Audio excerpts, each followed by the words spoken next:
የተከበሩ አቶ ኡመር ሁሴን የምዕራብ ጎጃም ዞን እስልምና ምክር ቤት ምክትል ሰብሳቢ፣ የተከበሩ አቶ ሰይድ ይብሩ የፍኖተ ሰላም ከተማ አስተዳደር እስልምና ጉዳይ ሰብሳቢ፣ የተከበሩ አቶ ኡመር አሊ የፍኖተ ሰላም ከተማ መስጂደ ሰላም ሰብሳቢ፣ የተከበሩ ሼህ ታጁ የፍኖተ ሰላም ከተማ መስጂደ ሰላም ኢማም፣ የተከበራችሁ የእስልምና እምነት ተከታዮች በቅድሚያ እንኳን ለ1446ኛ የኢድ አልአድሃ አረፋ በዓል በሰላም አደረሳችሁ አደረሰን።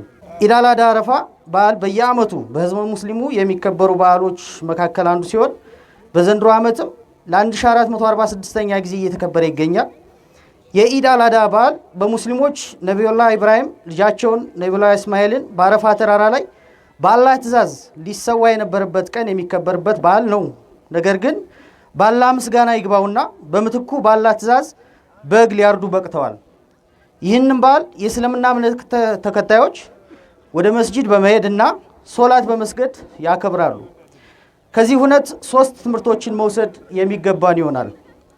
አንደኛው ከነቢዩላህ ኢብራሂም የእምነት ጽናትን፣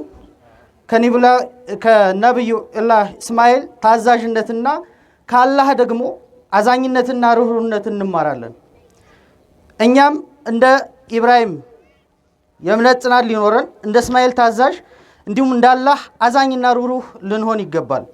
የኢድ አልአድሃ በዓል በእምነት ተከታዮች ዘንድ ሃይማኖታዊ እሴታቸውን የሚያዳብሩበት፣ ከሌሎች እምነት ተከታዮች ጋር ተከባብረውና ተቻችለው በጋራ የሚያከብሩት በዓል ነው።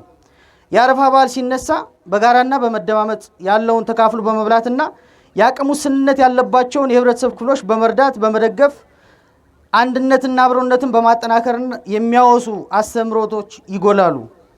በከተማችን በድምቀት የሚከበረው የአረፋ በዓል ከባልነቱ ባለፈ የተራራቁና የተነፋፈቁ ቤተሰቦችና ወዳጅ ዘመዶች በአካል የሚገናኙበት፣ ናፍቆታቸውን የሚገላለጹበት፣ ቤተሰባዊ ግንኙነታቸውንና ጉርብትናቸውን የሚያጠናክሩበት ነው።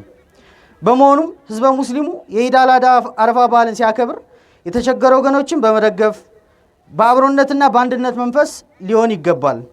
ወቅቱ የአካባቢያችን ሰላም ታውኮ የነበረበትና አሁን ላይ አንጻራዊ ሰላም የነገሰበት ሁኔታ ላይ እንዳለን ህዝበ ሙስሊሙ በመረዳት አንድም አካባቢያችሁን በመጠበቅ በሌላ በኩል መልኩ ደግሞ ከጸጥታ ኃይላችን ጎን በመሰለፍ ዘላቂ ሰላምን በማረጋገጥ ሂደት ንቁ ተሳትፎ ማድረግ ይኖርባቸዋል።